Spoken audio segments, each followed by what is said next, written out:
사무엘상 25장 39절에서 44절 말씀 봉독합니다. 오늘 말씀은 다윗이 나발의 아내 미망인 아비가일과 결혼하고 이스라엘 사람 아히노함과 결혼하는 것을 내용으로 하고 있습니다. 그러니까 다윗이 이 도망다니는 생활을 하면서 결혼을 한 것에 대해서 말하고 있습니다. 다윗이 하나님의 심판임을 깨달았습니다. 먼저 다윗이 하나님의 심판임을 깨달았습니다. 다윗은 나발의 사망 소식을 듣고 여호와께서 심판하셨음을 깨닫고 찬양합니다. 하나님께서 다윗의 원수를 갚으신 것입니다. 아비가일의 권면대로 하나님께 맡겼더니 하나님께서 친히 갚으신 것입니다.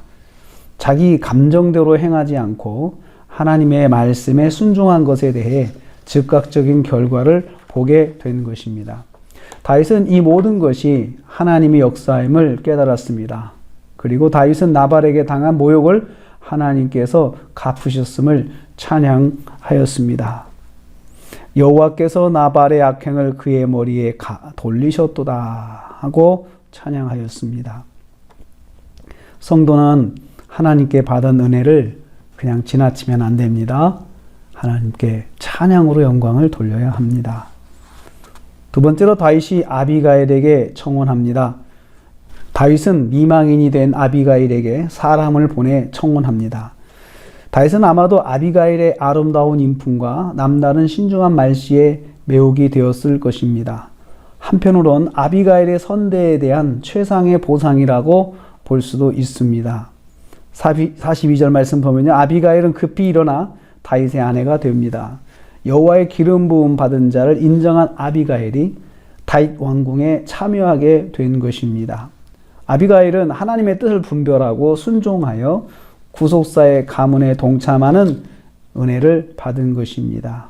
자신에게 선행을 베푼 아비가일을 아내로 맞이해서 그 선행에 대해서 보답하는 것을 볼 수가 있습니다.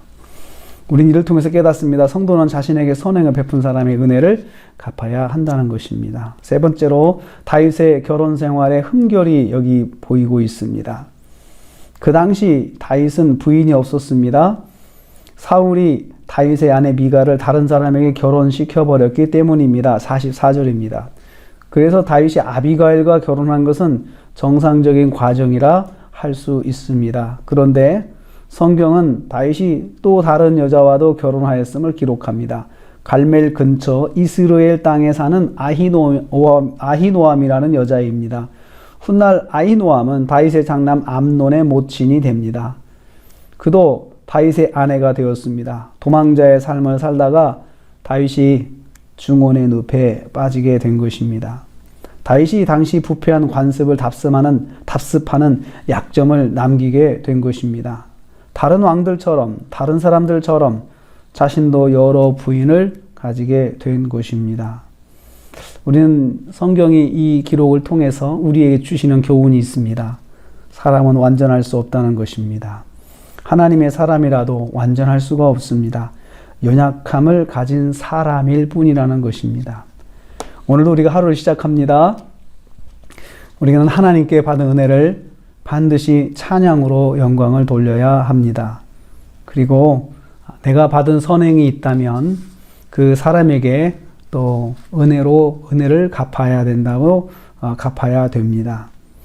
그래서 오늘 하루를 우리가 살면서 하나님께 받은 은혜를 찬양하고 또 받은 은혜에 대해서 우리가 또 보답하는 하루가 되는 오늘 하루가 되시기를 주님의 이름으로 축복합니다. 기도하겠습니다. 하나님 감사합니다.